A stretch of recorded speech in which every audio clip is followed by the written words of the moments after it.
Señor secretario, pido dar lectura a la cuenta. Se ha recibido el siguiente documento. Oficio 24.561 de la Superintendente de Pensiones, por el cual complementa la respuesta a los oficios 12, 14 y 18 sobre la participación de la Superintendencia de Pensiones en la Junta de Accionistas de las sociedades cascadas y sobre las utilidades o pérdidas sufridas por los fondos de pensiones. Nota del señor Julio Ditbon, mediante la cual responde el cuestionario enviado por esta comisión. Sería la cuenta. ¿Se ofrece la palabra sobre la cuenta?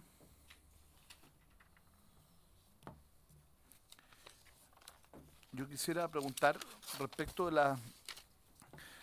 de las invitaciones para esta comisión y las demás que se han acordado, si se han cursado, cuál es la programación del resto de los invitados, porque acordamos nosotros que usted pudiera ir agendando la comparecencia de nuestros invitados, quienes decididamente no van a venir personalmente, si es que les podemos efectivamente empezar a enviar cuestionarios, que fue lo que acordamos, de quienes se excusaran de venir personalmente le pudiéramos enviar cuestionarios. Si tiene alguna una propuesta usted como secretaría para poder ir invitándolos como habíamos acordado oportunamente. Bueno, el criterio, presidente, que hemos utilizado es invitar alrededor de 3 personas para cada sesión,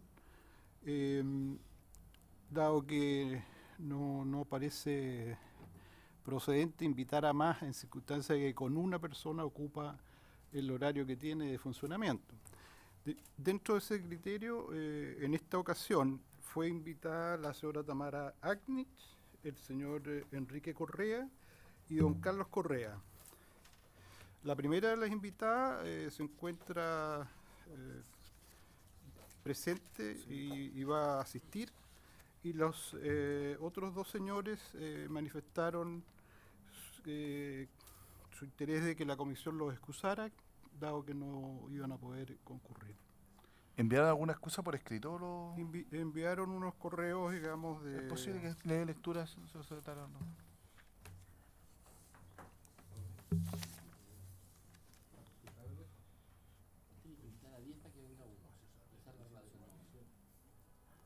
El señor Carlos Correa dice que comunica y agradece la invitación, pero que no podrá asistir. Atentamente. Dirigió, estimada Claudia, que le envió el correo. Y el señor Enrique Correa manifiesta recibir la invitación el día de hoy, en circunstancias que se le había invitado con una semana de anticipación o más, a participar en la comisión. Lamento excusarme, no tengo nada que aportar a esa investigación. Como es público, no he sido nunca asesor comunicacional del señor Julio Ponce. De todos modos, agradezco la gentileza de invitarme. Cordiales saludos, Enrique Correa. Y eso sería, presidente. Perfecto, o sea, hay una excusa y se señala que en un caso al menos que no ha sido asesor de señor Ponce. Yo propongo lo siguiente, que podamos invitar al resto de invitados que se sugirieron, o que se acordaron, mejor dicho, en la sesión anterior, para la próxima semana. Si es que estos no concurren, ¿no es cierto?, también poder fijar para ese mismo día el plazo para poder traer el cuestionario, para no tener que acordar un nuevo plazo por si no vienen y poder enviarle el cuestionario la próxima semana. Si es que están, se lo haremos personalmente. Si es que no, ¿no es cierto?, poder acordar inmediatamente la próxima sesión, el próximo miércoles, el cuestionario. Me refiero se invitó a los directores de la Sociedad Cascada, particularmente a don Julio Ponce. También yo insistiría con don, ¿cómo que se llama?, Darío Calderón. A quien también le podríamos enviar un cuestionario. A los gerentes también entiendo que se habían acordado. Bueno, a todos los que se enumeraron en esa ocasión, y para quienes, ¿no es cierto?, se daría plazo hasta el próximo miércoles, hasta 1 hora antes del inicio de la sesión, para que puedan hacer llegar las preguntas que le estaríamos acordando repetir por escrito el miércoles de la próxima semana. ¿Le parece a la comisión? Así se acuerda. Sobre el procedimiento, diputado Melero. Sí, presidente, con el fin de poder ir adelantando trabajo, hay dos exposiciones y la Secretaría o usted mismo me podrán ayudar de otras quizás, que hicieron varios conjuntos de propuestas para fortalecer el rol de la superintendencia, para regular mejor y supervisar mejor los mercados, en fin. Yo recuerdo la de los dos superintendentes, el actual y el ex superintendente Coloma, que hicieron exposición de eso. No recuerdo si alguno de los abogados u otros que han intervenido también lo hicieron, pero lo que quiero proponer, presidente, es que en un trabajo conjunto entre la Secretaría de la Comisión y la Biblioteca del Congreso pudiéramos avanzar en un texto sistematizado, ordenado. Probablemente hay algunas propuestas que incluso se topan o son coincidentes o parecidas, de manera tal que podamos ir avanzando en ese capítulo y que yo creo que va a ser una parte importante de las conclusiones para que ya los diputados podamos, sobre un borrador de ese trabajo previo, tener opinión, porque es difícil extraer todas las propuestas, presidente, y creo que sería una ayuda para todos un trabajo de esa naturaleza, si le parece. Sí, también hay una tercera intervención que fue la primera de la Superintendente de Pensiones, que también se refirió a algunas modificaciones. No, yo no tengo ningún problema. De todas maneras, algunos diputados ya estamos trabajando, yo estoy trabajando ya en una propuesta para la comisión. Sin embargo, es muy importante que podamos también pedirle a la biblioteca con la secretaría que puedan a lo mejor hacer una sistematización de las que han sido aportadas por nuestros invitados. ¿Le parece? Para la próxima semana. Sí, diputado Monquever. Sí, solamente para no dejar pasar, quisiera lamentar que don Enrique Correa haya decidido no aceptar nuestra invitación. Él está en su derecho, no está obligado a asistir. Pero sí quisiera dejar sentado, y si le cupieran dudas a la comisión, no tendría inconveniente que se le preguntara, porque así como él dice que es público, que él no es asesor personal de Julio Ponce, es público de que él es contratado y es asesor de Sokimich. Y en consecuencia, ese era el motivo de su invitación, y sí creemos que tenía, desde ese punto de vista, mucho que aportar a esta investigación.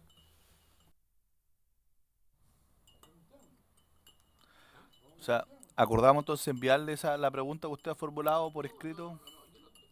¿Cuál es la propuesta en concreta? Si estoy sometiéndolo a consideración. Su propuesta es enviarle esa consulta por escrito. No entiendo cuál es su propuesta. No. Es muy simple. Ese es un hecho público que probablemente me va a interesar a mí consignar en las razones por las cuales se le invitó. ¿Por qué creemos que sí puede aportar? Es precisamente la que acabo de mencionar.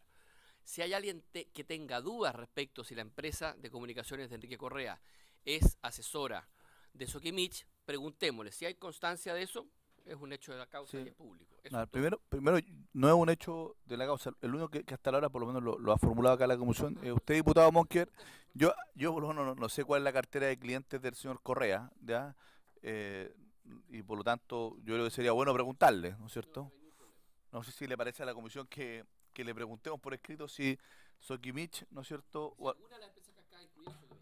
Si Sokimich, ¿no es cierto?, que es la subyacente, o alguna de las empresas cascadas, ¿no es cierto?, en definitiva, es cliente de él o su oficina, imagino, de Imaginación, ¿no es cierto? Bueno, si le parece, le enviamos entonces esa pregunta por escrito a don Enrique Correa. Perfecto. ¿Alguna otra intervención sobre la cuenta o varios? Diputado Melero.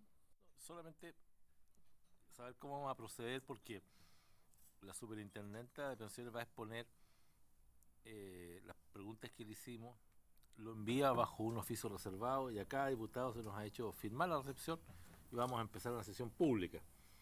Entonces quiero ver cuál va a ser el procedimiento, presidente, porque ¿cuál es el grado de reserva que tiene esta exposición? Sí, así dice acá, oficio reservado. Y a cada uno de nosotros se nos pidió firmar. A ver, lo primero es que yo creo que recordemos que las normas del artículo 8 de la Constitución establecen como principio general de publicidad, salvo, ¿no es cierto?, que una ley de quórum calificado establezca que esto es secreto. Entonces, la verdad es que si la superintendenta establece o o considera que efectivamente en virtud de alguna norma que tenga estas características, ¿no es cierto?, la información es secreta, primero no la puede dar, digamos. ¿Ah? En la comisión, no, a no ser que, y eso fue lo que nosotros en su momento acordamos, nosotros lo que podamos hacer es, con el voto favorable de 9 miembros de la comisión, podamos acordar una sesión secreta.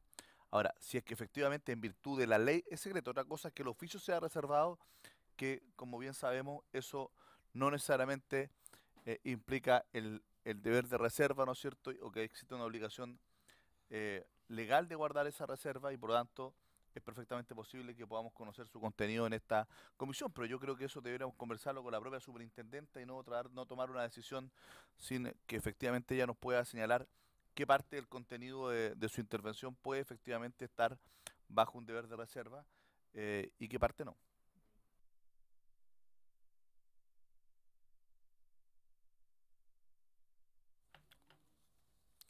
Muy bienvenida, señora subsecretaria Tamara Agnich, superintendenta, perdón, disculpe, superintendenta Tamara Agnich, viene acompañada de don Max Montesinos, jefe de la división financiera, que ya también ha estado con nosotros en esta comisión, junto con agradecer su presencia. Aquí existió una duda planteada por algunos parlamentarios respecto de que efectivamente una parte de la exposición que usted va a hacer hoy día podría estar, digamos, bajo deber de reserva y por lo tanto sobre aquello usted no está naturalmente obligada a pronunciarse. ¿Ah? Si es que la información es pública y usted a lo mejor puede solicitar algún tipo de medida más bien de prudencia, ¿no es cierto?, sobre su uso, bueno, eso es otra cosa, ¿ya? Pero nos gustaría que primero nos pudiera a lo mejor ilustrar sobre el contenido, digamos, de su informe desde este punto de vista y después poder exponer derechamente. Señora Superintendenta. Muchas gracias, presidente. Y por su intermedio me gustaría solicitar a la comisión si es que el informe que traigo, que es el informe de fiscalización, de seguimiento de lo que se conoce como el caso Cascada, pueda ser manejado de manera reservada para esta comisión, para los miembros de esta comisión. ¿Ah? Efectivamente, si es que uno se va a la ley de transparencia, uno podría llegar a tener argumentos que hacen que esta información sea pública. ¿Ah? Sin perjuicio de eso, en la práctica nosotros manejamos en general los informes de fiscalización de manera reservada por motivos de prudencia principalmente, dado que refleja de alguna manera la estrategia de fiscalización que se sigue no solamente para este caso, sino que en general para todas las fiscalizaciones que lleva adelante la superintendencia. Entonces, no quisiéramos que de ahora en adelante tal vez se transformara en una práctica, que sean las propias AFP las que estén solicitando los informes de fiscalización. No tenemos ningún inconveniente en que la información que contiene este informe, porque es muy detallada y muy explicativa, sea conocida obviamente por todos los miembros de la comisión y estaremos a disposición para aclarar cualquier detalle que los diputados quisieran tener de manera más explicativa. ¿Ah? Y eso entonces, presidente, por su intermedio, me gustaría ver si es que podemos tener ese acuerdo. Bueno, si le parece a la comisión, ¿no es cierto?, la superintendenta nos está pidiendo que tratamos de hacer la sesión es televisada, no hay ningún problema, pero de todas maneras para que después no pueda circular el documento. Si le parece a la comisión, ¿ya?, para que esto efectivamente tenga algún efecto real, ¿no es cierto?, que la señora superintendenta pueda dejar el documento en la secretaría y que los diputados que lo quieran consultar lo puedan ver directamente en la secretaría para que no anden circulando copias. Yo creo que, si le parece a la comisión.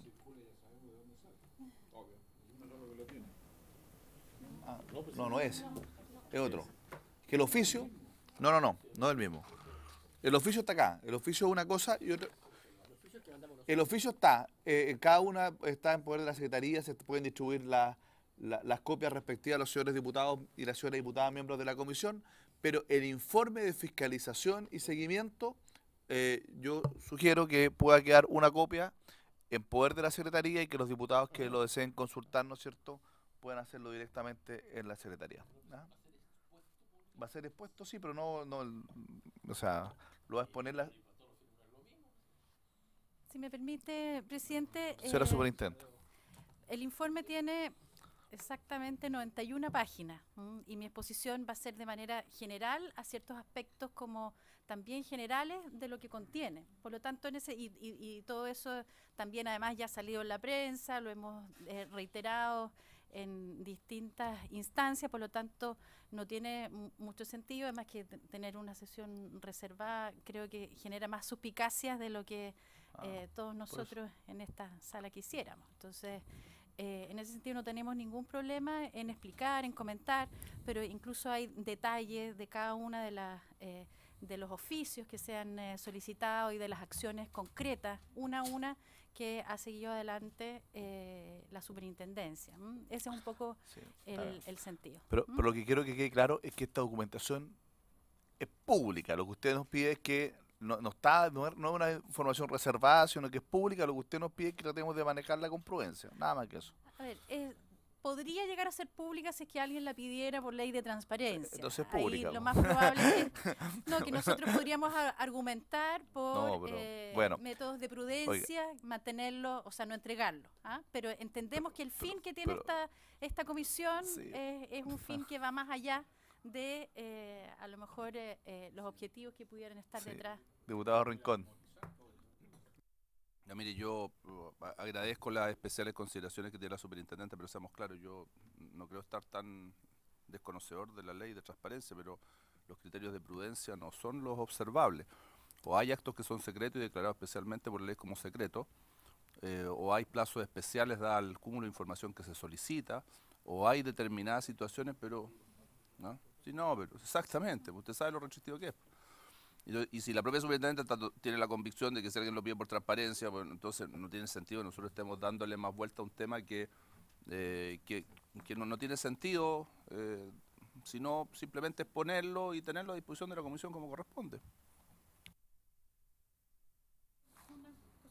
Señora superintendente, por supuesto. Gracias. Un tema más que aquí, como me recuerda Max, efectivamente, y que es parte de la exposición que pensaba hacer a la comisión, es señalar que bajo ningún punto de vista nosotros como superintendencia podemos identificar los perjuicios que son solo los tribunales los destinados, los llamados a definir cuáles son.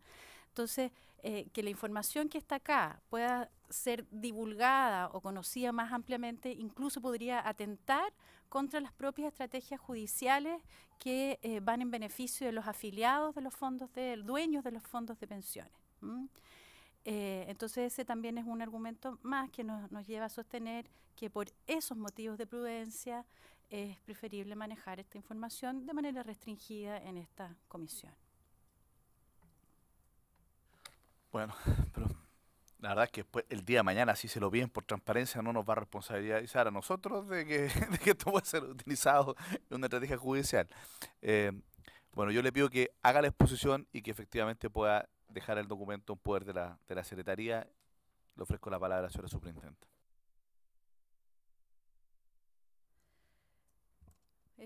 Muchas gracias, presidente. Bueno, como señalaba hace un momento, mi interés es hacer o exponer un breve resumen de lo que ha sido este informe elaborado por la División de Fiscalización Financiera, que lidera Max Montesino, quien me acompaña. Y este informe tiene por objeto dar cuenta de los resultados de la fiscalización desarrollada por la Superintendencia a los fondos de pensiones y también a los fondos de cesantía respecto de las situaciones originadas por el denominado caso Cascada. Y esta fiscalización ha tenido también como fin evaluar la concurrencia y responsabilidad en que éstas hubiesen incurrido, es decir, en que las AFP hubiesen incurrido y por ende pudiesen ser sujetos de sanciones por los eventuales perjuicios causados a los fondos que administran. Entonces, para cumplir este objetivo, la fiscalización básicamente se llevó a cabo abordando 3 líneas de investigación. La primera la constituyó la verificación del cumplimiento de las AFP de la obligación de asistir a las juntas de accionistas desde el año 2012 hasta el día de hoy, digamos, hasta la fecha, de las sociedades denominadas cascada, la cual fue constatada además con la asistencia de fiscalizadores de la Superintendencia de Pensiones. Esa entonces la primera línea de investigación. La segunda línea la constituyó la revisión y análisis de las transacciones de los fondos de pensiones en acciones de las sociedades controladoras de Sokimich, a fin de evaluar la existencia de operaciones y transacciones realizadas a precios que pudieran ser definidos como perjudiciales para los fondos de pensiones, que eso es el principal foco de atención para nosotros. Como tercera línea, se realizó un análisis de los procedimientos seguidos por las AFP en la toma de decisiones de inversión respecto de las transacciones en acciones de las sociedades cascada, con particular énfasis en las operaciones realizadas a través del sistema de remate que tuvieron como contraparte dichas sociedades, además de una revisión del cumplimiento de las políticas de inversión y de solución de conflictos de interés. Es decir, todo eso es en general en el marco habitual de la fiscalización que lleva adelante la Superintendencia de Pensiones. Ahora, además de estas tres líneas de acción y con posterioridad al inicio de esta fiscalización, se incorporó dentro del análisis la estimación de las pérdidas causadas a los fondos de pensiones sobre la base de los antecedentes consignados en la resolución 223 de la Superintendencia de Valores y Seguros de fecha 2 de septiembre. Recordemos que la resolución es la que sancionó a las personas naturales y jurídicas que allí se individualizan por los perjuicios causados a alguna de las sociedades cascadas. Complementariamente a la determinación de las referidas pérdidas, se consideraron los análisis que al efecto desarrollaron la vez anterior que tuve la posibilidad de estar en esta comisión. También señalé que solamente a partir de el hecho cierto de que la SBS emite el fallo, la resolución 223, nosotros podíamos iniciar una investigación más acuciosa en relación al esquema que la propia SBS delinea o identifica en la resolución 223. Bueno, después el informe de fiscalización, y los diputados ahí lo van a poder ver, está todo descrito el contexto de la fiscalización, se reproduce un pequeño resumen de cómo habría operado el caso Cascada en función de la información que nos entrega la SBS. Y puntualmente en relación a los fondos de pensiones, también hay un capítulo especial que describe un poco el contexto de tal vez cómo podrían haber sido afectados los fondos de pensiones. Recordemos que los fondos de pensiones, sin ser sociedades pertenecientes a la estructura de control de Sokimich, ni tampoco ser parte de las sociedades denominadas relacionadas, ni vinculadas o instrumentales, participaron de alguna de las transacciones investigadas por la SBS. La propia SBS lo reconoce en su resolución, por lo que fue de especial interés dilucidar si dicha participación puso en riesgo la adecuada rentabilidad y seguridad de los fondos de pensiones o si se infringió alguna disposición del Decreto Ley 3500, que esa es la función principal que debe cumplir la Superintendencia de Pensiones, es decir, velar porque no se aparten las AFP de los deberes que están consignados en el Decreto Ley 3500. También después hay una descripción de todo el marco jurídico, en qué pueden invertir, los distintos tipos de mercado primario, mercado secundario. Hay una descripción de toda la normativa que tiene que estar permanentemente siendo observada por parte de las AFP. Luego, en relación a las líneas de investigación que señalé en un comienzo, dimos seguimiento particular a las actuaciones de las administradoras en el caso desde abril del año 2012, que es el momento que la SBS suspendió las juntas ordinarias de accionistas e instruyó el ajuste de los estados financieros de las sociedades controladoras de Sokimich, dado que a esa fecha se conoce que habrían operaciones entre partes relacionadas, las cuales habrían generado utilidades que no correspondía reconocer en los estados financieros. Esa es la información que nos entrega la SBS en abril del año 2012.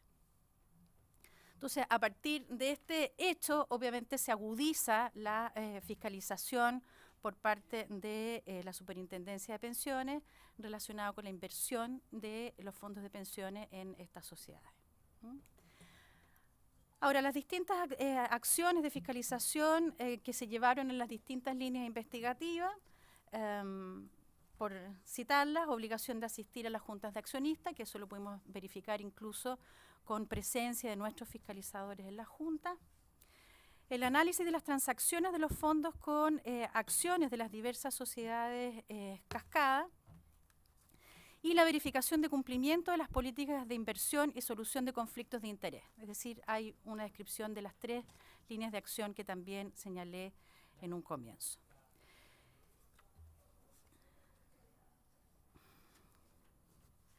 Luego, una vez que, bueno, esas son las 3 líneas de acción y la adicionamos como el cuarto elemento, que es la identificación de las eventuales pérdidas, que también lo señalaba, solo a partir de la resolución de la SBS pudimos tomar conocimiento del esquema utilizado por esta operación para, de alguna forma, manipular el mercado. El esquema de operaciones, recordemos que la propia resolución de la SBS lo señala, tenía como característica general la realización de transacciones con partes relacionadas utilizando los mecanismos bursátiles, disponibles para todos quienes participan en el mercado de valores. Con el objeto, y aquí comillas, voy a citar, el informe cita textual parte de la resolución, con el objeto de dar una apariencia de normalidad a la serie de transacciones que se realizaban al amparo del esquema antes descrito, con la finalidad de evitar que el mercado tomara conocimiento que el conjunto de dichas transacciones obedecían a estructuras concertadas y planificadas que habrían tenido por objeto proveer oportunidades de negocio a las sociedades relacionadas, a las vinculadas y a las instrumentales, cuyo resultado favorable se sostenía en la posterior participación como adquirente de las sociedades cascadas. Ese es como el esquema que nos queda a la vista una vez que la SBS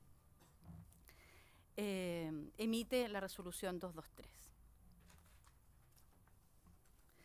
Después, también es importante rescatar del informe de la SBS que los cargos que formularon no individualizaron a los agentes de mercado que, transando con valores de oferta pública, como lo son las acciones emitidas por las sociedades cascadas, no presentaron el patrón bursátil descrito. Entonces, eso, la propia resolución de la SBS lo indica que aparentemente los fondos de las AFP, las inversiones llevadas adelante con los fondos de las AFP, no habrían sido parte de el esquema organizado para manipular el mercado.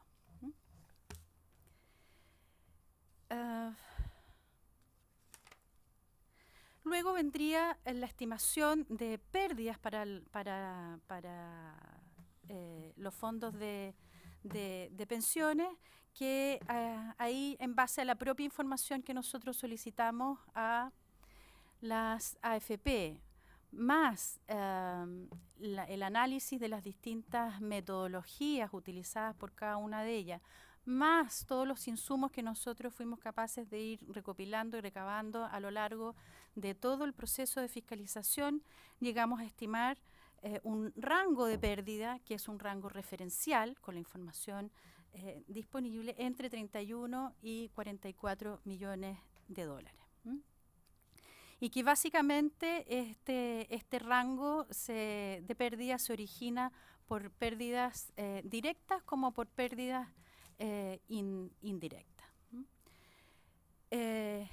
Y aquí me gustaría insistir que el rango de pérdidas identificado por la Superintendencia de Pensiones es solamente eso. En ningún caso a nosotros nos corresponde señalar el perjuicio efectivo que lleguen a determinar los tribunales de justicia, que solamente lo determinarán en la medida que las AFP emprendan las acciones legales para perseguir estas pérdidas. Lo que nos corresponde ahora a nosotros como Superintendencia de Pensiones es velar porque permanentemente las administradoras de fondos de pensiones estén llevando adelante los deberes que le corresponden en términos de perseguir estos eventuales perjuicios para que finalmente sean los tribunales los que identifiquen, ¿verdad?, el valor de ese eventual perjuicio. ¿Pudiera, sobre la exposición? Yo quisiera que pueda terminar. Sí, Después es le hacemos unas consultas. solamente, presidente, porque creo que Atingente en un capítulo, ella habló de pérdidas directas e indirectas. Si pudiera profundizar a qué se refiere cada una de ellas, porque está en esa parte, nada más. Me parece, yo le quiero pedir que pueda terminar, después podemos hacerle todas las preguntas respecto a eso. Sí, está bien. Hay varias consultas que también nacieron de puntos anteriores y yo creo que lo que hemos permitido siempre que se pueda hacer la exposición completa y después usted podrá preguntarle sobre eso o cualquier otro punto. Sí. Desde ya lo dejo inscrito, diputado Melero. Continúa. Sin perjuicio de que se puedan hacer las preguntas después, me parece atendible la observación del diputado, porque lo pensaba explicar en un minutito más.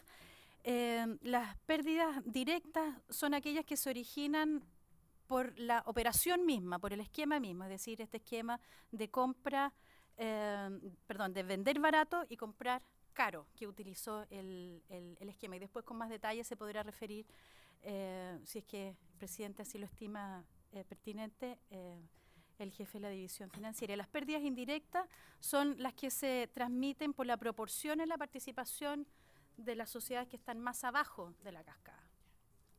Esa es la diferencia entre las pérdidas directas, que son las inmediatas por efectos del esquema de defraudación, no sé si se puede decir así, definido o identificado por la SBS.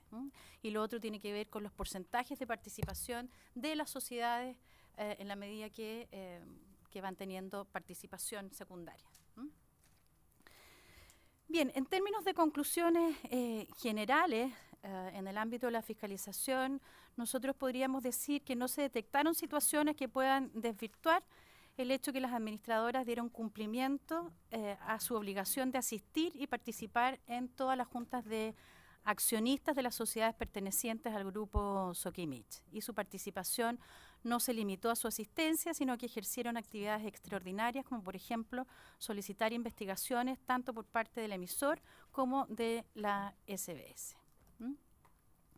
En cuanto al grado de respaldo documental de las decisiones de inversión de las administradoras en el periodo de las operaciones cuestionadas, resultó consistente con el marco general de las políticas de inversión y de solución de conflictos de cada una de las AFP, vigentes a la fecha de las transacciones revisadas. Es decir, no se pudo observar en ese momento transgresiones o que se apartaran de las políticas de inversión definidas por cada una de las AFP.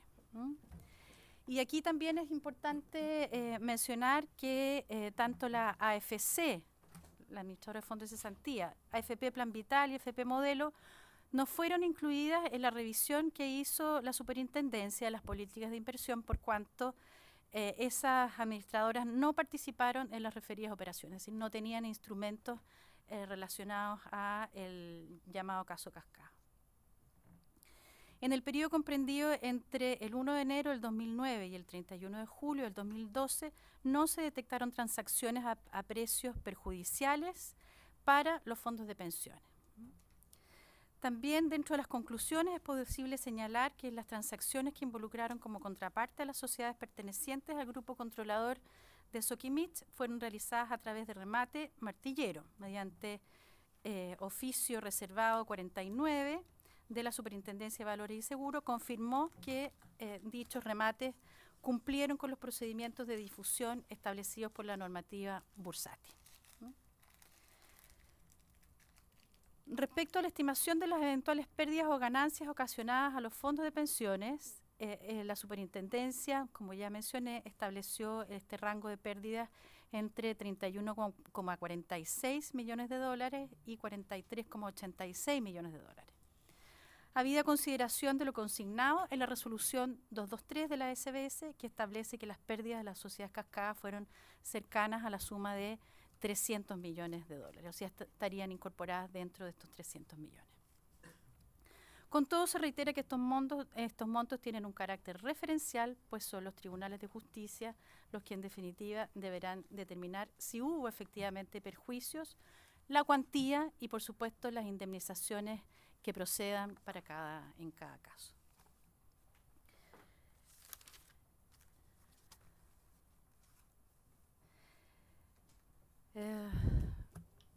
Dentro de los oficios que nosotros solicitamos a las administradoras de fondos de pensiones, también les pedimos que nos informaran cuáles eran las estrategias judiciales que iban a seguir adelante para perseguir estas pérdidas y por supuesto los eventuales perjuicios.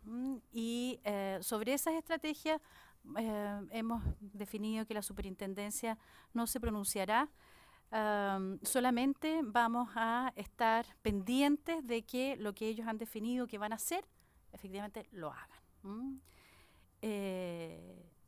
Y eso con el objetivo de no afectar el resultado que entendemos que está dentro del ámbito de acción que tiene cada una de las administradoras. Eso, presidente, es lo que en términos generales contiene el informe. Después viene un detalle AFP por AFP.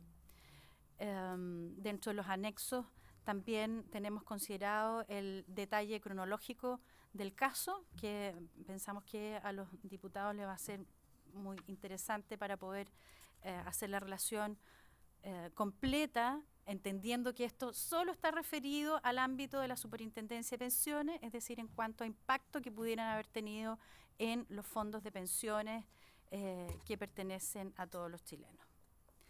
Después, también dentro de los anexos, nos vamos a encontrar con la descripción de las operaciones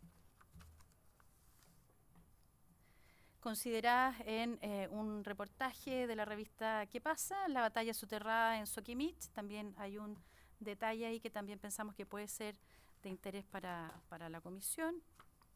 Es el anexo número 2. En el anexo número... En el anexo número 3 está el seguimiento de acciones judiciales y administrativas solicitadas por los distintos actores, que es también información que de alguna forma ha estado presente en los medios.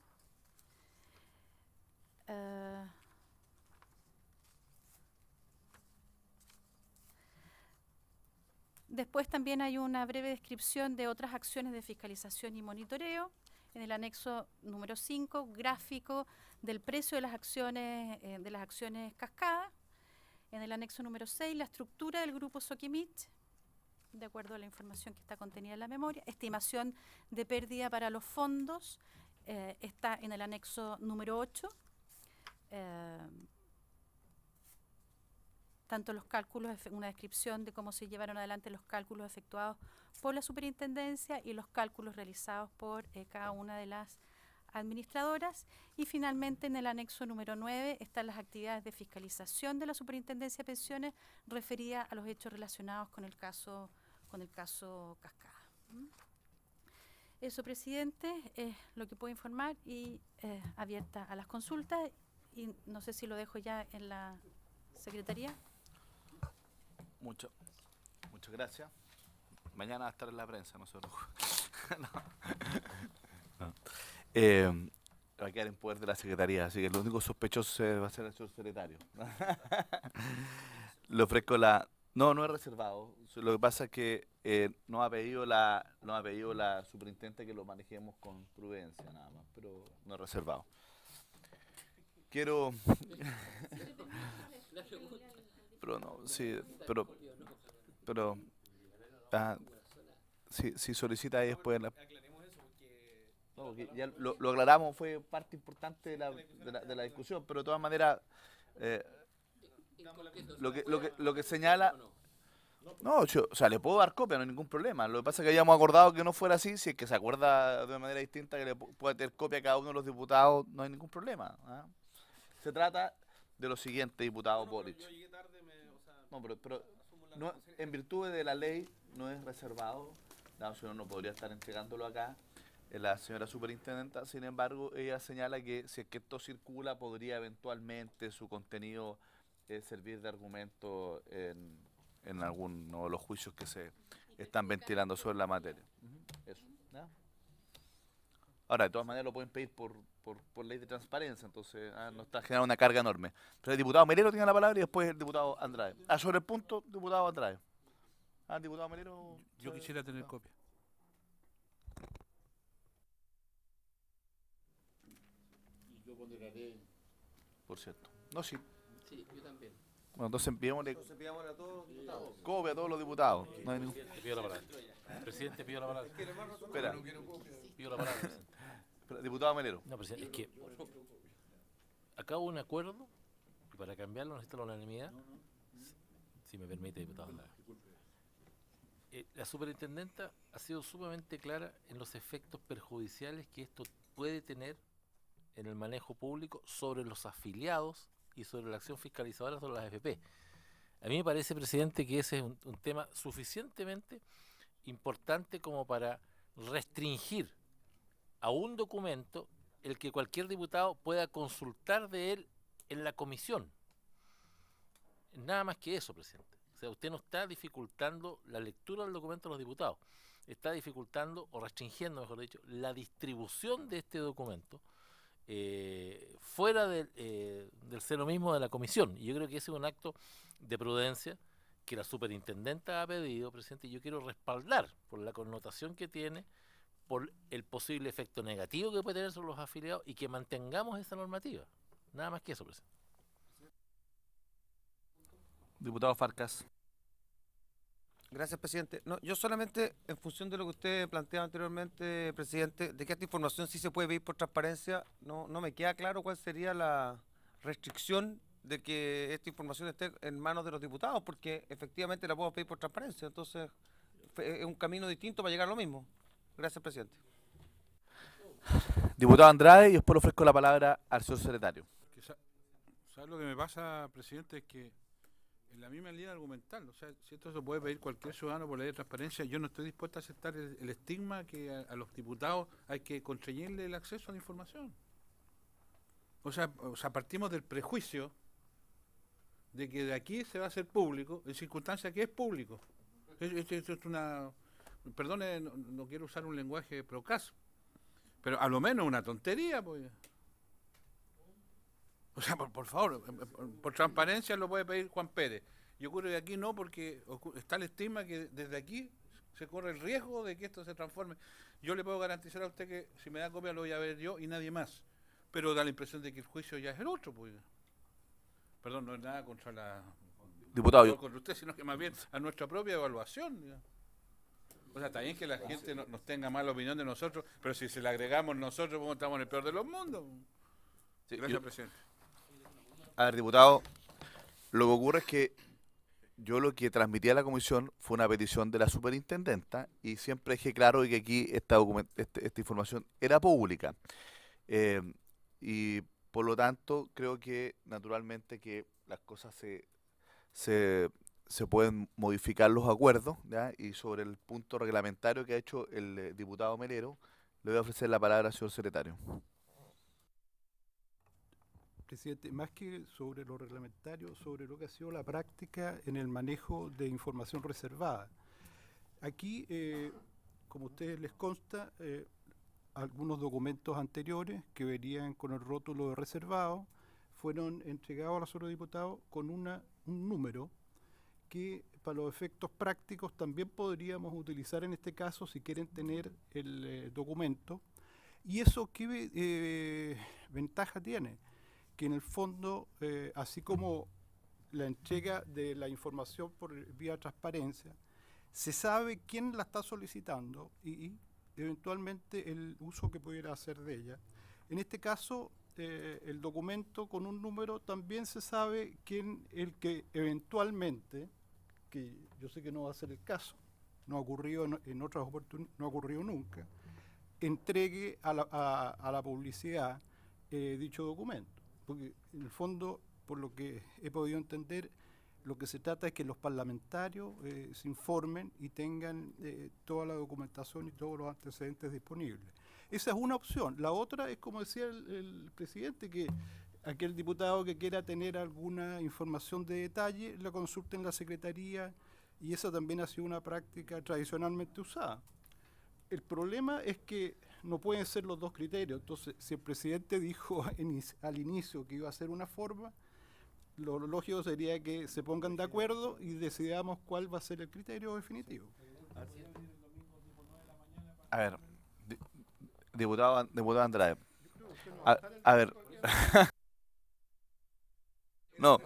A ver. Yo quiero aclarar que esto no fue algo que yo decidí, fue algo que decidimos en conjunto en su momento a partir de una petición de la superintendenta.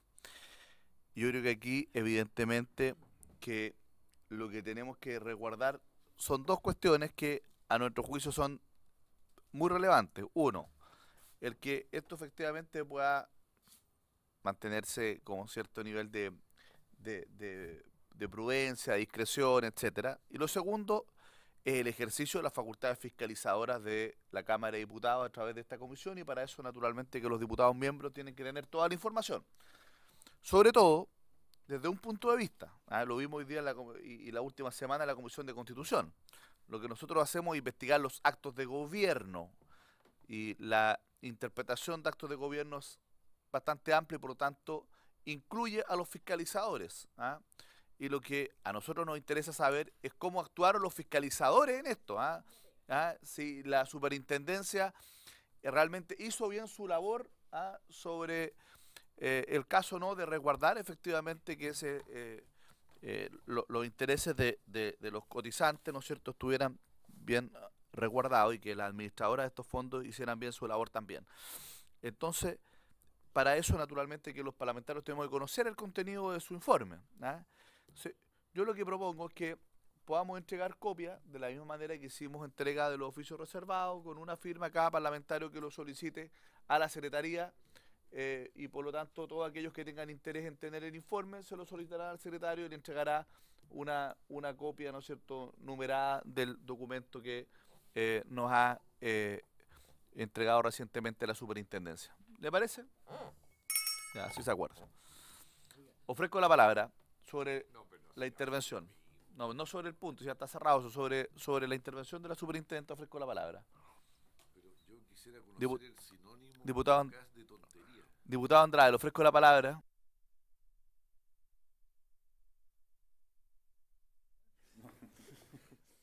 Solo una consulta. Yo entiendo que usted lo mencionó, superintendenta, y en consecuencia podía perfectamente estimarse que ya contestó. Sin embargo, me interesa mucho que quede preciso. En su opinión, la actuación de las AFP en tanto socias o partícipes de la Junta Accionista se cumplió a cabalidad. Es decir, no hay, en la opinión de la superintendencia, es la pregunta que hago por si te pido, presidente, no hay en opinión de la superintendencia ningún reproche desde el punto de vista de lo que son sus obligaciones, tanto administradora de fondos de terceros, en su actuación respecto a estas cosas. Eso quisiera. Respondo de nuevo a su superintendente. No, pero vamos de a uno. Presidente, por su intermedio, diputado Andrade, efectivamente, de acuerdo a los antecedentes que hemos tenido a la vista, con la información disponible y con las fiscalizaciones llevadas a cabo, vemos que las AFP, las 5 AFP que mantenían, 4 ya, porque Plan Vital también se nos mencionó que ya no había tenido impacto, siguieron adelante todos los procedimientos que están establecidos tanto en la ley como en las normativas específicas. Y por lo tanto hemos podido llegar al juicio de que a la fecha han cumplido a cabalidad con esas obligaciones. Diputado Andrade, ¿alguna otra consulta? No. No. Diputado Farcas. Gracias, presidente. En la misma línea, y solo para tener certeza específica de los ritos administrativos, yo quisiera saber si en los balances de esos AFP, en los años específicos en donde estas acciones se realizaron, se consignaron estas pérdidas potenciales y, de ser así, si alguien tomó alguna acción en ese momento o esto fue posterior. Bien, lo que es importante tener aquí en consideración es que no era posible saber que existía alguna pérdida mientras no existiera un fallo de la Superintendencia de Valores y Seguros. Por lo tanto, malamente podría estar reflejado una pérdida que no podría haber sido identificado sino hasta que la SBS dice que aquí hubo un esquema. Porque aquí es el esquema el que da el marco de defraudación, o sea, de extracción de riqueza de las sociedades, y no antes. Lo que sí queda consignado permanentemente en los balances es obviamente las variaciones de precios de mercado normales y habituales. Diputado Farcas, ¿alguna otra consulta? Presidente, la superintendenta nos ha informado que las pérdidas de las AFP son directas o indirectas, fluctúan referencialmente entre los 31,4 millones de dólares y los 43,8 millones de dólares.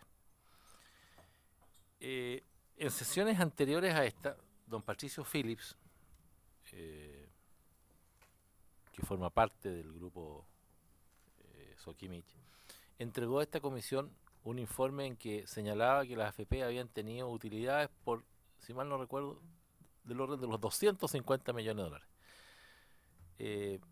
Yo solicité, presidente, que se le entregara ese informe a la superintendencia de AFP, no sé si lo tuvieron a la vista, pero poder entender de dónde proviene tanta diferencia.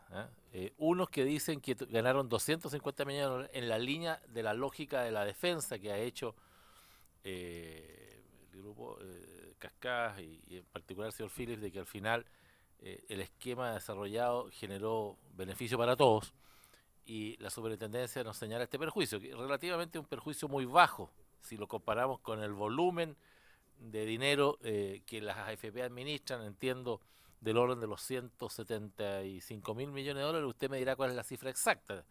Es evidente que en esa magnitud de miles de millones de dólares, 30 a 40 millones de dólares, es una cifra muy insignificante de efecto de daño. Pero si usted tiene alguna explicación del por qué podría darse esta diferencia de uno que dice 250 millones de utilidades para los cotizantes respecto a 31 a 40 millones de dólares de pérdida. Está en el procedimiento de cálculo, en la forma como se hizo. Gracias, presidente. Superintendente. Gracias, presidente. Bueno, lo primero, señalar que efectivamente las pérdidas son acotadas, pero que ningún peso que tenga que ver con fondos de pensiones puede ser menospreciado o pensar que es un tamaño más insignificante. Es deber nuestro y de las propias administradoras también perseguir esas pérdidas, por más pequeñas que estas en términos relativos puedan aparecer.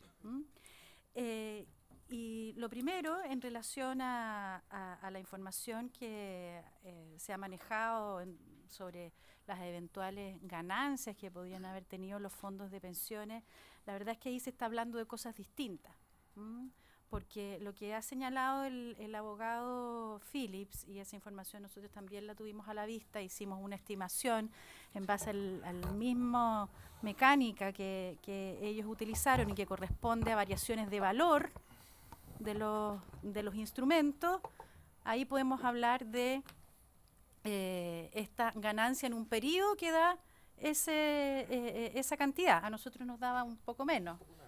Un poco menos, pero si llegamos a la fecha, incluso nos da casi cero o un poquito negativo, como 60 millones de dólares. Pero ahí estamos hablando de una cosa distinta, que no tiene que ver con el esquema, sino que tiene que ver con las variaciones de precio naturales que van teniendo los instrumentos que se transan en el mercado.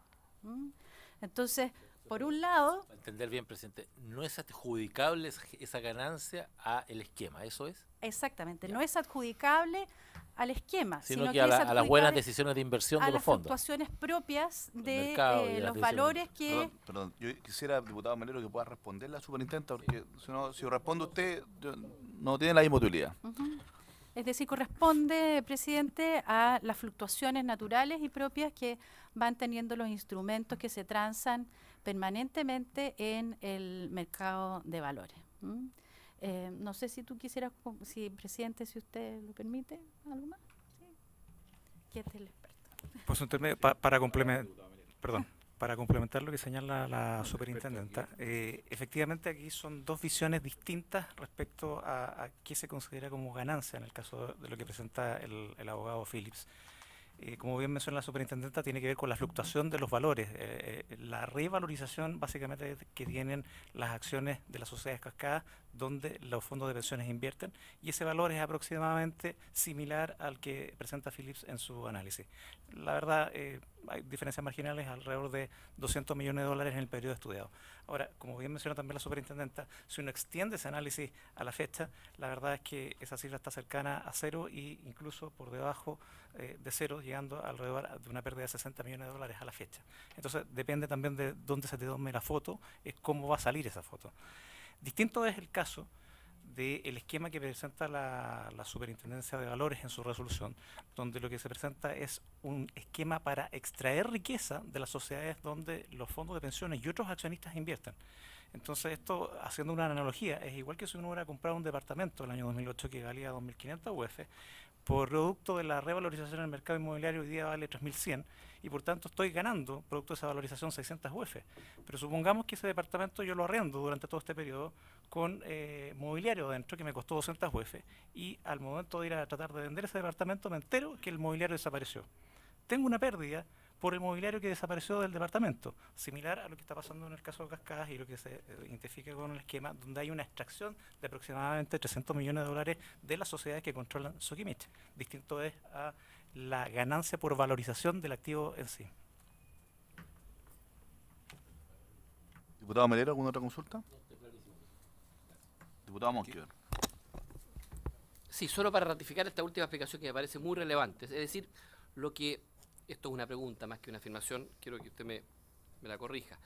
En el fondo lo que usted nos ha dicho es que, en palabras simples, cuando eventualmente en este esquema una AFP ganaba 10, uno lo consideran como ganancia. En este caso, alguien podría decir que la AFP ganó. Sin embargo, este mismo esquema es el que produce que en estricto rigor esa AFP debió haber ganado 100.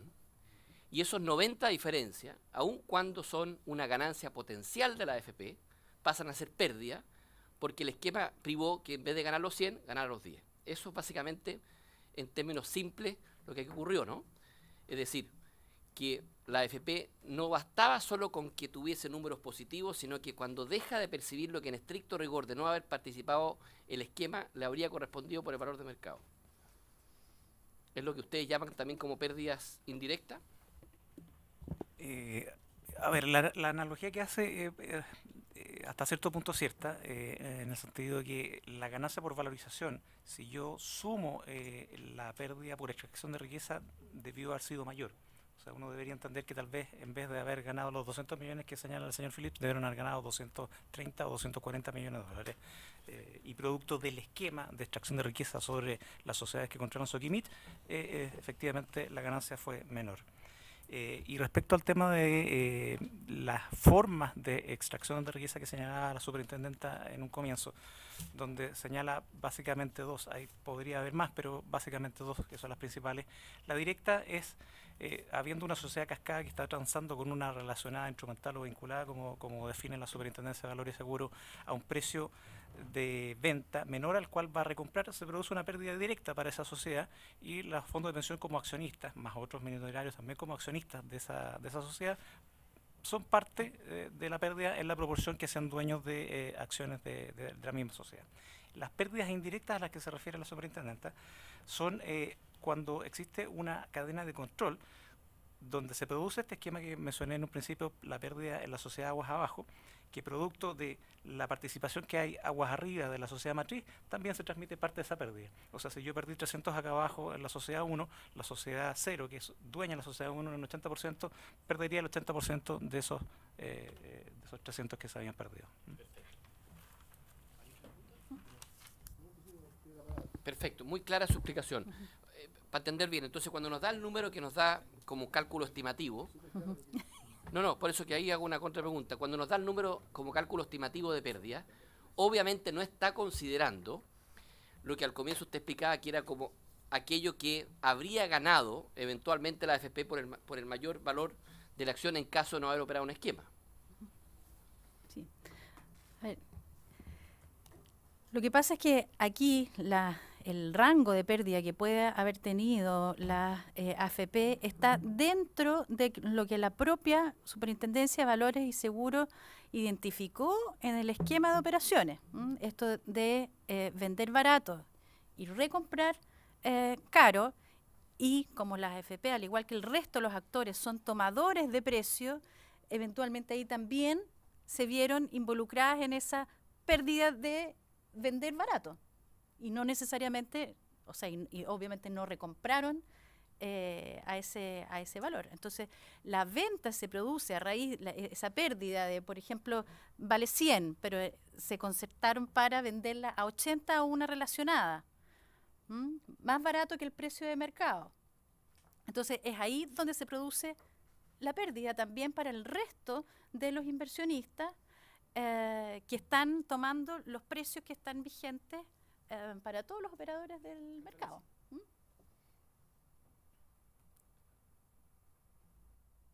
Ofrezco la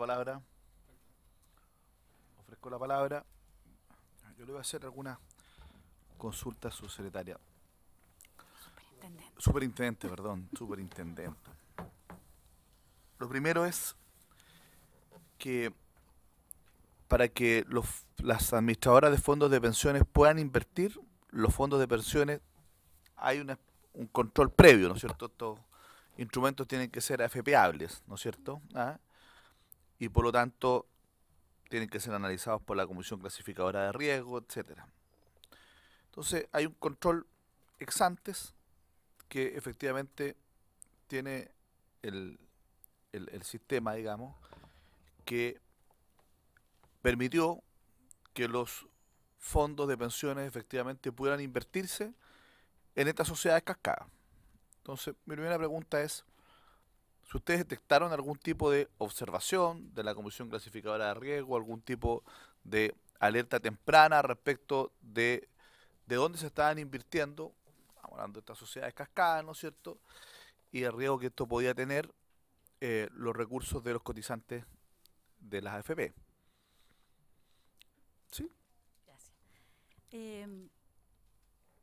Lo que hace la Comisión Clasificadora de Riesgo es pronunciarse sobre instrumentos específicos. Entonces, y lo que tenemos acá es la utilización de instrumentos que son todos válidos, legítimos, aprobados, pero lo que hay detrás es un esquema donde por decirlo en chileno, se estiró el elástico, ¿verdad?, utilizando las reglas de mercado. Y eso es lo que dice la SBS en su resolución también. Pero mi pregunta es muy específica.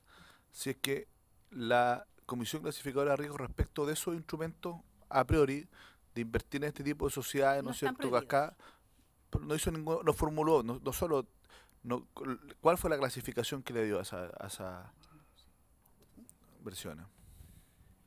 Para clarificar un tema, la CCR no prohíbe los instrumentos, a lo más podría desaprobarlos, y en cuyo caso las AFP igual pueden invertir, pero entra una categoría de límite pero no lo desaprobó entonces. Bastante más restringida.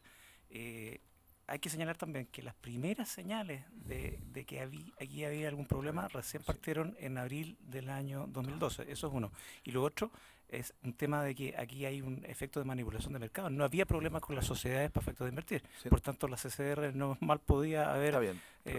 se pronunciado respecto al tema. Pero No había mi un pregunta tema es muy de- concreta. No lo desaprobó, por tanto, aprobó las inversiones de los fondos de pensiones de las cascadas.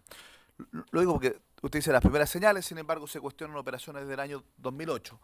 Lo segundo es que le quiero preguntar, estas operaciones eran públicas desde el 2008 y algunas eran anteriores al 2008, ¿no es cierto? Las que están cuestionadas por la super y sancionadas por la superintendencia.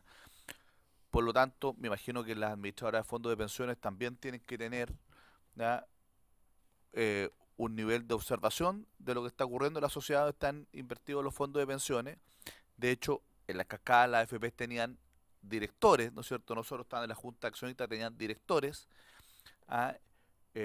La propia superintendencia también tiene que estar fiscalizando efectivamente el nivel de diligencia de las administradoras de fondos de pensiones respecto de dónde están invertidos estos fondos.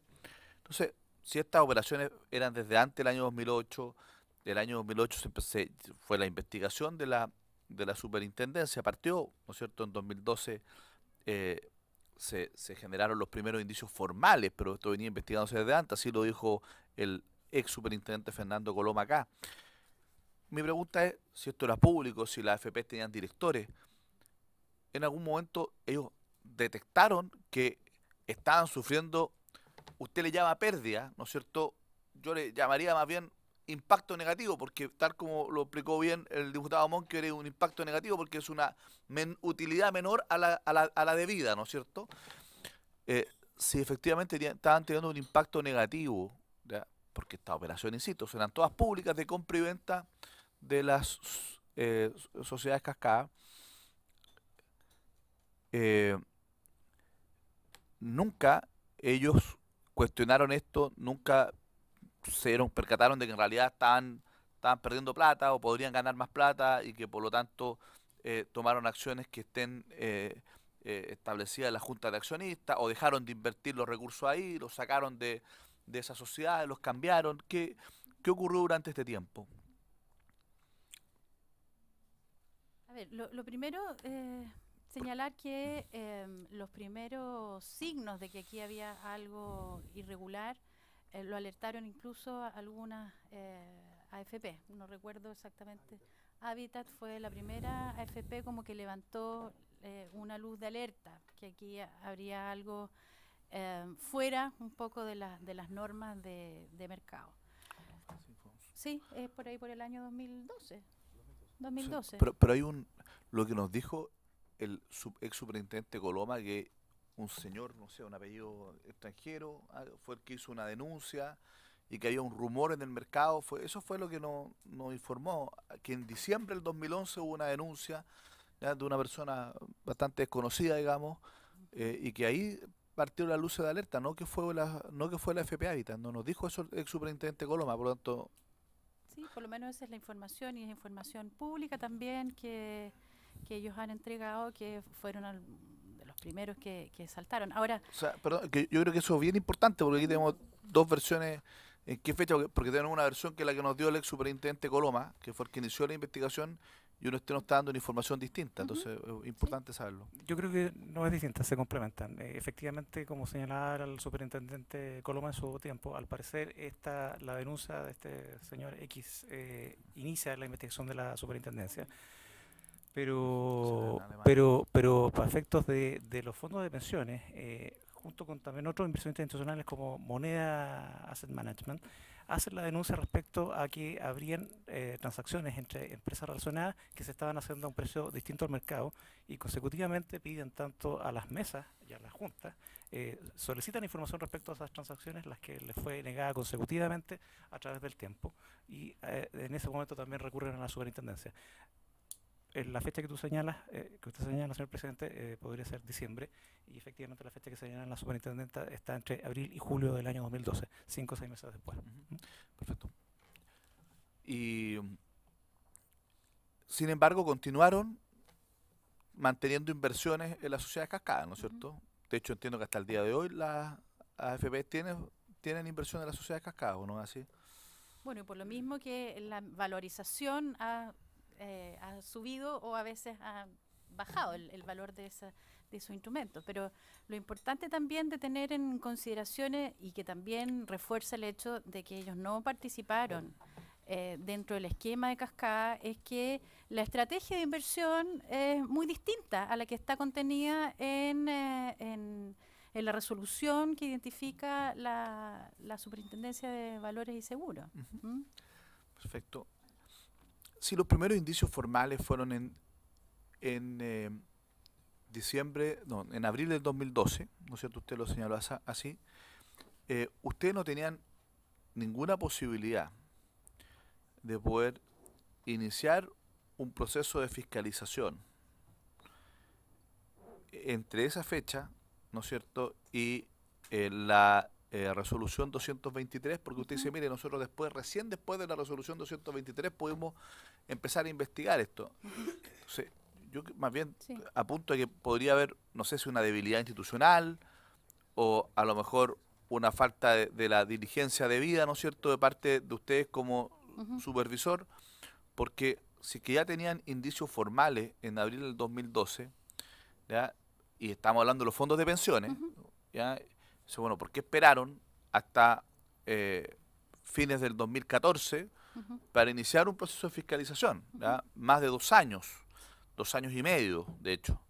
¿Ya? Entonces, mi pregunta es, ¿ustedes requieren necesariamente una resolución de la Superintendencia de Valores y Seguros? Es decir, ¿queda condicionada su labor fiscalizadora como superintendencia a lo que haga el otro fiscalizador que es la SBS?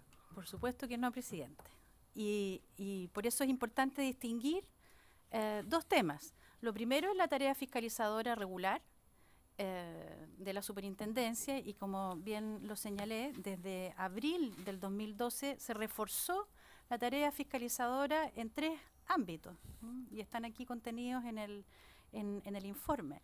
Lo que hicimos como complemento a estas 3 líneas de fiscalización es la identificación de las pérdidas asociadas al esquema, y que solamente fue posible a partir de la resolución de la Superintendencia de Valores y Seguros. Entonces, evidentemente, nuestra tarea fiscalizadora ha sido continua, reforzada desde el año 2012, como bien lo señala nuestro informe, en las 3 líneas de acción que también señalé, más el 4º componente que se adiciona a partir de la resolución de la Superintendencia de Valores. Y mi pregunta más concreta, ¿cuál es el resultado de esa fiscalización? Aparte de ahora estimarnos el impacto negativo, ¿cuál fue el impacto? O sea, ¿se cursaron algunas multas? ¿Se formularon cargos? ¿Se recomendó, no es cierto, no seguir invirtiendo en estas sociedades?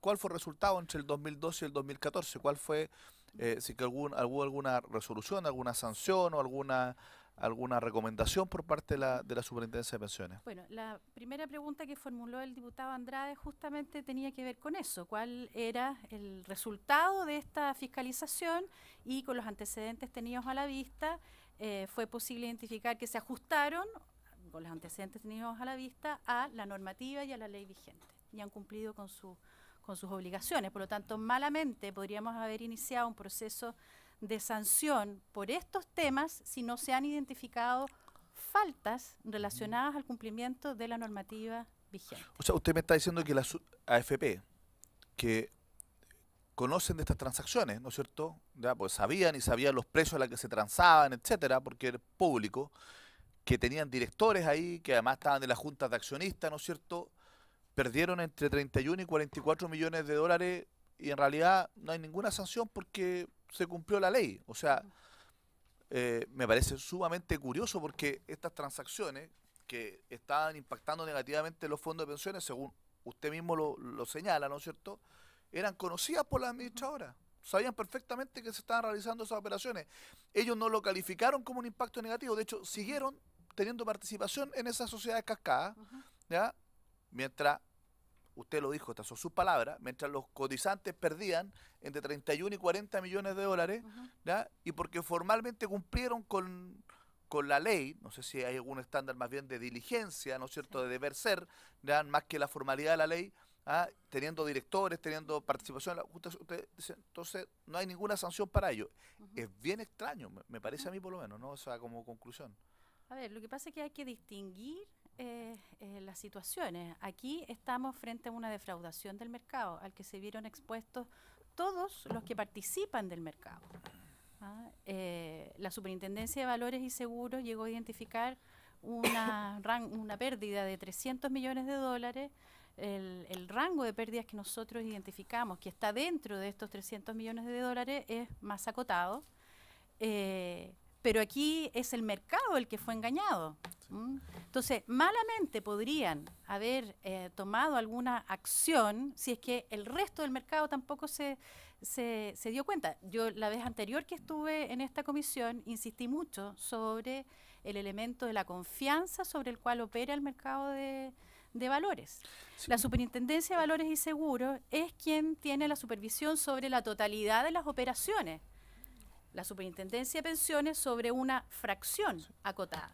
Por lo tanto, los únicos que pudieron identificar que aquí había un esquema de defraudación es la SBS. Superintendente, pero primero, los estándares de diligencia, ¿no es cierto?, de cuidado, que uno le puede exigir a alguien que administra sus propios recursos, son distintos a los que administran recursos de terceros, porque si es que alguien que tiene su propia plata y le invierte y si quiere la pierde toda, da lo mismo, en fondo es su problema. Sí. Pero cuando se administran recursos de terceros es distinto. Y cuando se administran recursos de terceros, ¿ya?, que tienen que colocar esos recursos ahí de manera obligatoria en virtud de la ley, ¿no es cierto?, para sus fondos de pensiones, en una industria regulada, claramente que el estándar de diligencia es totalmente distinto. Entonces, uno espera que al menos la administradora de los fondos de pensiones, la superintendencia, la CCR, etcétera, lo que busquen es evitar que tan fácilmente estas administradoras sean objeto de un engaño, de un fraude, y que el pato lo terminen pagando los cotizantes, ¿no? Porque si usted me dice, no, esto en realidad fue un fraude, así que da lo mismo, y nosotros no podemos multar a la administradora, y nuestra supervisión no es suficiente, etcétera, quiere decir que estamos en el peor de los mundos. Esa es mi impresión, en la indefensión absoluta de los trabajadores. Presidente, si me permite, la verdad es que nosotros nunca hemos dicho que esto nos parezca que no hay nada que hacer, todo lo contrario. Estamos tomando todas las medidas y las AFP también así lo están haciendo en el marco de la ley. Aquí hay una ley, hay normas, hay circulares, que son las que nos dan el ámbito de institucionalidad sobre el cual se tienen que desempeñar cada uno de los actores que participan. Por lo tanto, no es que aquí estemos de brazos cruzados, todo lo contrario, hemos estado supervisando permanentemente las acciones de las administradoras con el manejo de los fondos de todos los chilenos. Perdón. Y lo que corresponde ahora es que las administradoras persigan, ¿verdad?, los perjuicios sobre, y es así como está contemplado los mecanismos para restituir los fondos de pensiones. Perfecto. Superintendente, ya me respondió que no ejerció su facultad sancionatoria respecto a este tema con la AFP, porque según usted o su antecesora también, ¿no es cierto?, o antecesor y antecesora, o antecesora con antecesor de por medio, para ser más preciso, estima de que no hay ningún tipo de infracción ni legal ni reglamentaria. Está bien, usted estima eso, será objeto, digamos, de la comisión. Perdón. Y desde el punto de vista de sus facultades regulatorias, ¿no es cierto?, específicamente que a dictar normas. Si usted ve que aquí efectivamente hay una falencia, ¿han dictado alguna circular para poder perfeccionar, ¿no es cierto?, la protección de los cotizantes, ¿no es cierto?, y los fondos de pensión en esto? A partir del caso Cascada, ¿ustedes han dictado, están elaborando alguna circular? ¿Qué medida desde ese punto de vista, su facultad regulatoria, ha adoptado la superintendencia? Si me permite, presidente, usted podrá después apreciar en el informe de fiscalización que la superintendencia no ha estado de brazos cruzados. Es aquí donde están también señaladas todas las acciones. Y lo que yo he señalado es que en el marco de esta regulación y esta normativa no se observan transgresiones. Por lo tanto, mal podría ejercer la labor fiscalizadora alguien que sea parte también del sustento jurídico que tiene para emprender acciones sancionatorias. Es decir, ahí la cosa podría ser al revés. Malamente, una institución fiscalizadora puede emprender acciones sancionatorias si es que no está el respaldo de la legislación. Por lo tanto, en ese sentido nosotros estamos bastante tranquilos, porque se ha hecho la tarea de supervisar y de fiscalizar que se estén llevando adelante todas las acciones por parte de quien corresponde. Lo que corresponde en este minuto es perseguir la restitución de los fondos de pensiones que habrían sido dañados a partir de este esquema de operación identificado por la Superintendencia de Valores y Seguros. Y nuestro deber es, por lo tanto, supervisar de que las administradoras lleven adelante efectivamente estas acciones legales para restituir los fondos. Una última pregunta. Usted también se pronuncia respecto de las corredoras que de alguna manera pueden intermediar, ¿no es cierto?, las inversiones de las AFP, ¿ya? Y pueden emitir alguna opinión al respecto, según lo que entiendo. Aquí hubo dos corredoras que han sido sancionadas, la Raín Vial y recientemente, ¿no es cierto?, Banchile, corredores de bolsa. Entonces, mi pregunta es muy sencilla. Si la Raín Vial y Banchile, corredora de bolsa, formaban parte de este esquema, ¿no es cierto?, y por lo tanto se prestaron para poder defraudar a la AFP y a los fondos de pensiones, ¿pueden seguir administrando o intermediando las inversiones de la AFP y por lo tanto de los fondos de pensiones? ¿Pueden seguir haciéndolo? ¿La superintendente le parece y no puede efectivamente instruir a la superintendencia mediante una instrucción particular para que dejen de intermediar los fondos de los cotizantes con estas corredoras de bolsa que se prestaron para un esquema defraudatorio de las propias AFPs cuyos recursos o cuyos fondos ellos intermediaban, o cuyos recursos que administra la AFP, para ser más preciso, que son de los trabajadores? Presidente, no tenemos facultades para prohibir que las administradoras usen o utilicen las corredoras. Quien supervisa las corredoras y quien dicta normas para las corredoras es la Superintendencia de Valores y Seguros. ¿No tienen facultad ustedes para poder, pero respecto si a la AFP, les No. pueden decir que utilicen otras corredoras? ¿No tienen facultades tenemos. para decirle? Como tampoco les perfecto. podemos decir inviertan una última pregunta. en esto en nosotros. Perfecto. Está en el ámbito propio Ya. de... Perfecto.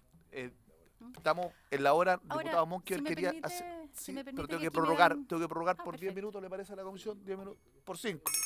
Por 5 minutos prorrogamos. Que me sopla aquí al oído, ¿verdad?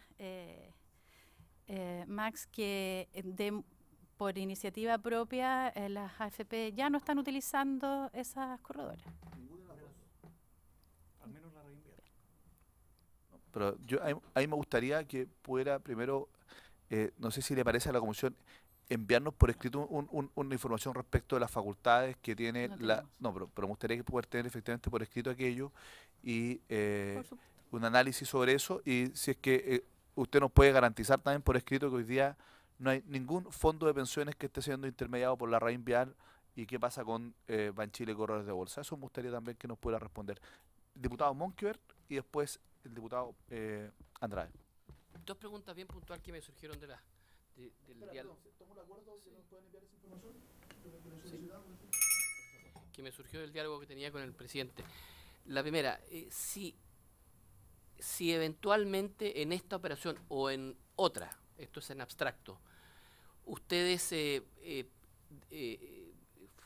constataran que algún director de AFP en alguna empresa no actuó con la debida diligencia, ¿son ustedes los que deben fiscalizar y sancionar a ese director por ser representante de la AFP o es la Super de Valores? Se lo pregunto porque eventualmente, según lo que se ha dicho, la Super de Valores no ha cerrado la investigación y la eventual responsabilidad de los directores. Si esa eventual responsabilidad abarcara a un director representante de la AFP, ¿son ustedes o es la Super de Valores la que tiene que hacer esa investigación y eventualmente la sanción? Una pregunta. Lo segundo, el diputado le preguntó sobre, mientras duró el curso de la investigación, si hubiese existido las certezas que no existían en ese momento de que había un esquema y que habían operaciones concertadas entre ambas partes, habríamos evitado que las AFP pierdan. La pregunta que yo le hago es también en el terreno de las propuestas para el futuro. ¿Existe hoy día la facultad, cuando se está en el proceso de investigación de un eventual fraude como este, cosa que no se ha acreditado, que sin que impacte en el mercado en forma reservada se le diga al súper de pensiones, precisamente para advertir a los fondos de pensiones que hay una investigación en curso, que no se saben resultados y que tomen precauciones, por ejemplo, una especie de precautoria al respecto? Si hoy día existen esas facultades, y si no existen, si le parece adecuado que existan. Le insisto, no se trata de prejuzgar la intención, sino que de tomar precauciones. Sí, bien, Perfecto. voy a partir por... Bueno, si le parece, lo acumulamos. Bueno, ok, sí. Es que a mí me impactó lo último que dijo usted cuando dijo que no tenían facultades, porque está bien, puede que en el texto así sea, pero usted comprenderá que cuando estamos hablando de los fondos de pensiones estamos en una situación que requiere de un celo probablemente mayor que el que se le puede exigir a la sola asimilación al texto. Sobre todo, y lo digo con mucho cariño por su intermedio, presidente, porque incluso cuando usted llegó a esta mesa no hizo una recomendación respecto a un texto, a un documento. Entonces, ni siquiera una recomendación puede hacerla, súper. Gracias, presidente. Superintendente. A ver, voy a ver si me acuerdo todas las preguntas. Voy a partir por la última. Bueno, efectivamente hay un ámbito de buenas prácticas que en general se escapan a las facultades propias de los organismos reguladores. Y sí, estamos en permanentes conversaciones con el propio sector, buscando los mecanismos que permitan ir haciendo recomendaciones que la propia ley y normativa no nos permite.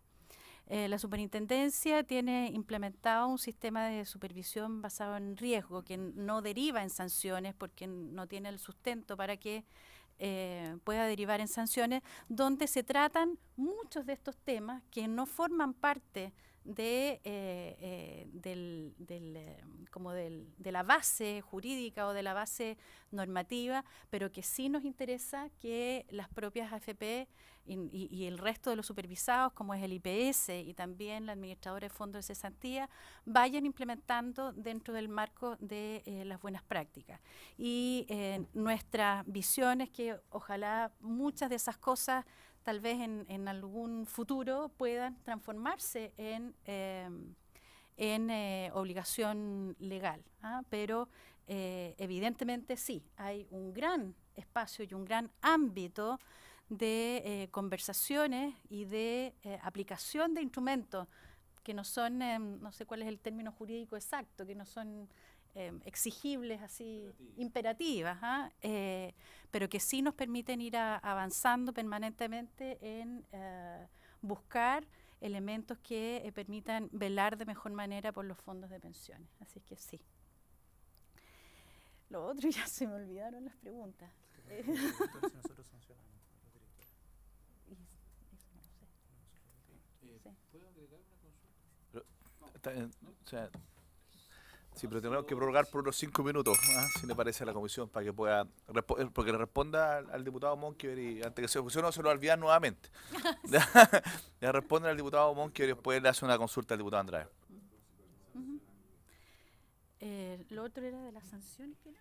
Sí, una de las preguntas tenía que ver con respecto a la facultad sancionatoria de los directores elegidos con los votos de las administradoras. Hay que recordar que, si bien son elegidos con los votos de las administradoras de los fondos de pensión, finalmente los directores se deben a toda la sociedad, no solamente a los fondos de pensión. Y por tanto mal podrían transmitir información distinta a la que transmiten al resto del mercado para un inversionista en particular que lo eligió con los votos, a raíz de un comentario que se hizo anteriormente. Y lo otro, efectivamente entiendo que la Super de Valores y Seguros todavía tiene abierto el espacio para revisar el tema de la actuación de los directores. Se mencionó que los directores también tenían conocimiento. Al parecer había desconocimiento de los directores de las operaciones que se estaban realizando porque estaban metidas dentro de una práctica de habitualidad y por tanto no necesariamente pasaban por directorio, así que malamente podían estar informados también los directores de esos temas. la superintendencia tendrá que juzgar si eso era correcto o no. Y dirigiéndome a la pregunta, efectivamente la facultad sancionatoria entiendo que es de la Superintendencia de Valores y Seguros, no de parte nuestra. Nosotros solamente ponemos requisitos para efectos de que los directores elegidos con voto de las administradoras cumplan ciertos requisitos para poder ser elegidos, pero no para efectos de sancionarlos. Sí, y ahí tal vez complementar que acabamos de modificar la normativa relacionada con los requisitos de los directores, que entró en vigencia inmediato para los nuevos postulantes, digamos, o los nuevos inscritos dentro del registro de directores, y a partir de diciembre para los directores que ya están inscritos en el registro, que para eso lleva la superintendencia. Esa es una modificación que debe tener un mes, más o menos. La otra pregunta, diputado, perdón. Ah, sí, perfecto, sí. Bueno, hemos desarrollado una instancia de coordinación y de colaboración con los superintendentes financieros, el superintendente de Valores y Seguros, y el superintendente de Bancos y la superintendencia de Pensiones, donde tratamos de coordinar aspectos que obviamente en el marco de restricciones que muchas veces nos impone la propia ley sobre manejo de información confidencial, etcétera, podemos tratar de advertirnos, pero también es un ámbito bastante delicado, puesto que hay ahí unos límites de manejo de información confidencial que a veces hacen difícil el traspaso de información incluso entre organismos reguladores. También está, como bien señalaban, el Comité de Estabilidad Financiera, que acaba de adquirir carácter, digamos, legal.